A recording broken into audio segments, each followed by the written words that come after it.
This is just a very quick update on the small worm bin that we're monitoring week by week. We're now at the end of week 5.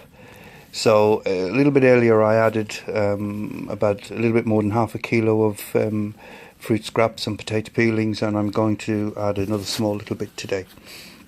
This bin got very hot last week. If you watch the "Oh my god, my worm bin's on fire" video, that was this bin. The worms didn't exit the bin, but the bedding went from 30 to 35 degrees, which was clearly far too hot for them.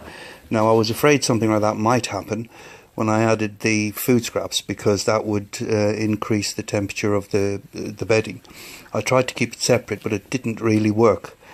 So the worms all bailed out of the bedding. They congregated in the corners and they were quite stressed, but they didn't leave the bin.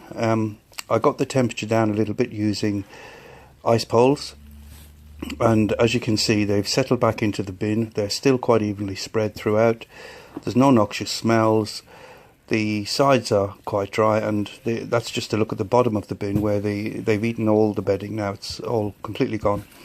So I'm going to add a small little bit of food today, mixed with the food I added earlier. That's probably about a kilo again for this week. So in total it's processed about 6 kilos of food in 5 weeks, or it will do when they finish off this lot. And the rate seems to have slowed down a little bit, and I think that's just because they were stressed last week. The texture of the bin has changed. It's got much wetter in the last week also, so we'll keep an eye on that in later weeks.